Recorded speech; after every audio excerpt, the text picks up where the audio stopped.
बुलढाण्याच्या चिखला काकड गावामध्ये मराठा समाज एकवटला। अज्ञाताने महापुरुषाचा पुतळा स्थापित केल्याने दोन गटात वाद झाला होता। महिलांसह दोन गट आमने सामने आल्यानंतर तुफान हाणामारी झाली। हाणामारीमध्ये महिलांसह अनेक नागरिक जखमी झाले। सध्या चिखला काकड गावात तणावपूर्ण शांतता आहे। पोलिसांचा तगडा बंदोबस्त आहे। अतिरिक्त कुमक सुद्धा गावात दाखल झालेली आहे।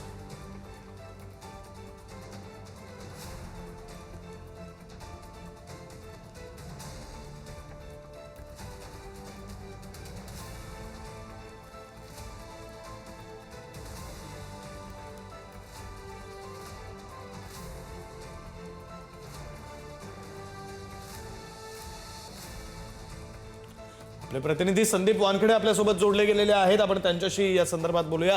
संदीप, आधी तर नेमकं काय घडलेलं होतं त्या संदर्भातले तपशील आणि आता या चिखला काकड गावामध्ये काय परिस्थिती आहे त्यावरही बोलू।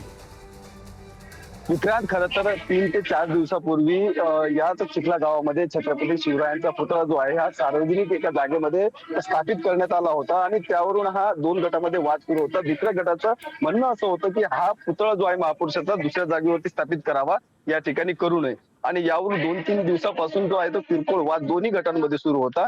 काल रात्री जे आहे हे दोन्ही गट समोरासमोर आले, त्याच्यामध्ये शाब्दिक चकमक झाली आणि याचंच रूपांतर जे आहे ते तुंबळ हाणामारी झालेलं आहे। याच हाणामारीमध्ये महिलांचा देखील समावेश होता आणि या मारहाणीमध्ये एका महिलेला बेदम जे आहे ते मारहाण करण्यात आली होती, ज्यामध्ये त्या महिलेच्या अंगावरचे अक्षरशः कपडे देखील फाटले होते। हा व्हिडिओ जो आहे हा संपूर्ण व्हायरल झाल्यानंतर मोठा संताप जो आहे तो समाजामधून व्यक्त करण्यात आला आणि आज जे आहे याच महिलेला सहानुभूती देण्यासाठी, महिलेची भेट घेण्यासाठी मराठा समाज जो आहे तो मोठ्या प्रमाणात या गावामध्ये जो आहे तो एकवटलेला आहे। सध्या या गावामध्ये तणावपूर्ण शांतता जी आहे ते आपल्याला पाहायला मिळते। पोलिसांचा चोख बंदोबस्त, अतिरिक्त कुमक देखील पोलिसांची या गावामध्ये दाखल झालेली आहे। सध्या तणावपूर्ण शांतता आहे। थोड्याच वेळामध्ये या ठिकाणी मराठा समाजाचे नेते जे आहेत मनोज जरांगे पाटील गावामध्ये दाखल होणार आहेत, या समाजाची भेट घेणार आहेत। काय नेमका संपूर्ण प्रकार घडला याची माहिती घेणार आहेत। ज्या महिलेला मारहाण झाली त्या महिलेची देखील या ठिकाणी ते भेट घेणार आहेत आणि अशा पद्धतीचं संपूर्ण वातावरण आपल्याला पाहायला मिळतं। आपण जर पाहतो पोलिसांचा चोख बंदोबस्त जो तो या ठिकाणी पाहायला मिळतोय। मोठ्या प्रमाणात बाहेरून देखील मराठा समाज या ठिकाणी एकवटलेला आहे आणि जो पुतळा ज्या ठिकाणी पुतळा स्थापित करण्यात आला होता ते जागा आपण या ठिकाणी दाखवूयात। खरं तर हा या ठिकाणी जर आपण पाहिलं तर हा तो पुतळा आहे छत्रपती शिवरायांचा, ज्या ठिकाणी तो स्थापित करण्यात आला होता। पाठीमागे जे आहे ही अंगणवाडीची इमारत आहे आणि हा पुतळा याच इमारतीच्या या प्रारंगामध्ये जो आहे तो बसवण्यात आला होता, स्थापित करण्यात आला होता। याच पुतळ्यावरून जो आहे तो वाद निर्माण झाला होता आणि आता या ठिकाणी जर आपण पाहिलं तर मोठ्या प्रमाणात मराठा समाज जो आहे तो या ठिकाणी एकवटल्याचं आपल्याला पाहायला मिळतंय आणि पोलिसांचा जो आहे तो चोख बंदोबस्त सध्या आपल्याला पाहायला मिळतोय। विक्रांत, संदीप, हा पुतळा तिथे बसवण्यात आला होता, त्याला विरोध होण्याचं नेमकं कारण काय होतं? कशावरून वाद झाला?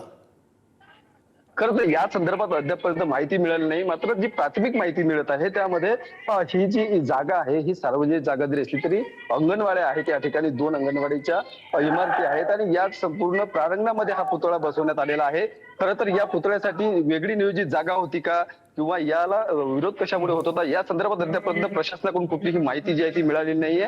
मात्र प्राथमिक माहितीनुसार एवढंच आहे की या ठिकाणी हा पुतळा बसवण्याला दुसऱ्या गटाकडून जो आहे तो विरोध झाला होता आणि त्यातूनच हा वाद जो आहे तो निर्माण झालेला आहे। आता या संपूर्ण प्रकरणामध्ये मनोज जरांगे नेमकं काय निर्णय घेतात किंवा समाज जो आहे तो निर्णय काय घेतो आणि त्यानंतर प्रशासनाकडून याची कशी दखल घेतली जाते, प्रशासनाकडून हा पुतळा जो आहे तो हटवण्याचं काम केलं जात आहे की पुतळ्यासाठी इतर दुसरी जागा नियोजित केली जाते, हे पाहणं तेवढंच महत्वाचं असणार आहे। विक्रांत,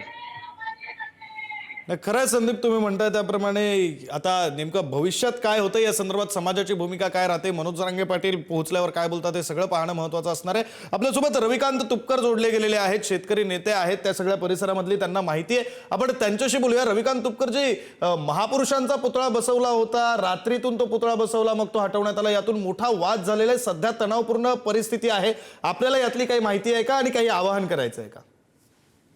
नाही, मला चिखला काकड गावातल्या सगळ्या समाजाच्या नागरिकांना आवाहन करायचं आहे की सगळ्यांनी शांततेची भूमिका घ्यावी, सगळ्यांनी सामंजस्याची भूमिका घ्यावी। छत्रपती शिवाजी महाराज असतील, बाबासाहेब आंबेडकर असतील, महात्मा फुले असतील, संत भगवान बाबा असतील, हे फार मोठे संत होते। हे एका जाती धर्मासाठी यांनी कधीही काम केलं नाही, लक्षात ठेवा। परंतु काही मंडळी आपलं राजकीय उल्लू सेदा करण्यासाठी अशा पद्धतीने हे करतायत आणि महिलेची धिंड काढणं किंवा महिलेला मारहाण करणं ही अत्यंत दुर्दैवी बाब आहे। ते व्हिडिओ बघितल्यावर माझ्याही मनामध्ये खूप कालवाकालव झाली की असं आपण कोणत्या 21व्या शतकात जगतो आहोत। हे जे चाललंय ते चुकीच्या पद्धतीचं चाललंय आणि मला असं वाटतं की दोन्ही समाजाने शांततेची भूमिका तिथे ठेवली पाहिजे आणि शांततेने मार्ग काढला पाहिजे. विनाकारण दोन समाजामध्ये तेढ निर्माण करून पुढच्या पिढीच्या वाट्याला आपण काय देणार आहोत हाही खऱ्या अर्थानं प्रश्न आहे. त्यामुळे दोन्ही समाजाने शांततेची भूमिका घ्यावी. मिटवण्याच्या भूमिकेतनं त्या ठिकाणी आमचा प्रयत्न राहील. नाही तुपकर, जे मिटवण्याचीच भूमिका असली पाहिजे हे मान्य आहे, मात्र तिथं नेमकं काय घडलं होतं आपण काय माहिती घेतली का? आपल्याला काय माहिती समजली? हा, तिथे छत्रपती शिवाजी महाराजांचा पुतळा लावला होता आणि तो स्पॉट बदला वगैरे अशी काही लोकांची मागणी होती. त्याच्यातनं तो वाद झालेला आहे आणि त्याचं पर्यावसन दोन समाजाच्या द्वेषामध्ये झालं आणि हे दुर्दैवाचं आहे. बुलढाणा जिल्हा हा राष्ट्रमाता जिजाऊ साहेबांचा जिल्हा आहे. अगदी हा या जिल्ह्याला एक वेगळी ऐतिहासिक महत्व आमच्या जिल्ह्याला आहे आणि कधी जातीवादाचं स्वरूप आमच्या जिल्ह्यामध्ये कधीच येत नाही. जातीचं धर्माचं विष आमच्या जिल्ह्यात कोणी आजपर्यंत रुजू शकलं नाही. मला असं वाटतं ते भविष्यातही रुजवता कामा नये. त्यामुळे दोन्ही समाजांनी गुन्ह्या गोविंदांना नांदण्यासाठी प्रयत्न केले पाहिजे आणि त्या दृष्टीने आमच्यासारख्या सगळ्या नेत्यांनी प्रयत्न केले पाहिजे. बरं, धन्यवाद रविकांत तुपकरजी, तुम्ही ही सविस्तर प्रतिक्रिया पुढारी न्यूजशी बोलताना दिली त्यासाठी. आणि जशी इच्छा रविकांत तुपकरांनी व्यक्त केली तसंच आवाहन पुढारी न्यूज सुद्धा करते. दोन्ही समाजानं शांतता राखावी, सामाजिक सौहार्द हे कायम राहावा अशी इच्छा आणि असं आवाहन पुढारी न्यूज सुद्धा व्यक्त करते. चिखला काकड या बुलढाण्यातल्या गावामध्ये सध्या प्रचंड तणावाची परिस्थिती निर्माण झालेली आहे. पोलिसांचा तगडा बंदोबस्त तैनात करण्यात आलेला आहे. आणखी कुमक मागवण्यात आलेली आहे. पुढारी न्यूज तर्फे गावकऱ्यांना शांततेचं आवाहन यावेळी करण्यात येतंय. गावकऱ्यांना शांततेचं आवाहन आहे, तसंच दोन्ही समाजातील इतर नेत्यांनाही, गावाच्या बाहेर असलेल्या नेत्यांनीही शांतता राखावी असं आवाहन पुढारी न्यूज सध्या प्रेक्षकांना करता आहे. बुलढाण्याच्या चिखला काकड गावामध्ये अतिरिक्त कुमक आता पोहोचलेली आहे. पोलिसांचा तगडा बंदोबस्त तैनात करण्यात आलेला आहे. महापुरुषांचा पुतळा त्या ठिकाणी लावण्यात आला, त्यावरून वाद झाला. काही जणांचं म्हणणं होतं की तिथं एका समाजाचं असं म्हणणं होतं की पुतळा त्या ठिकाणी नसावा, त्याची जागा वेगळी असावी. मात्र तो पुतळा तिथं बसवण्यात आला. रात्री अज्ञात व्यक्तीनं तो पुतळा लावला, त्यावरून दोन समाजांमध्ये तेढ निर्माण झाली. एका महिलेला मारहाण झाली, काही महिलांना मारहाण झाली. एक व्हिडिओ समोर आलेला आहे ज्यामध्ये महिलेला जबर मारहाण झाल्याचं दिसतंय. शेतकरी नेते रविकांत तुपकर हे फोन लाईनवरून पुढारी न्यूजशी बोलत होते. त्यांनी सांगितलं की अशा प्रकारे महिलेची धिंड काढणं योग्य नाही आणि त्यामुळे या सगळ्यामुळे आता चिखला काकड या गावामध्ये प्रचंड तणावाची परिस्थिती निर्माण झालेली आहे. तरी दोन्ही समाजांनी शांतता राखावी असं आवाहन पुन्हा एकदा पुढारी न्यूजच्या वतीनं करतो.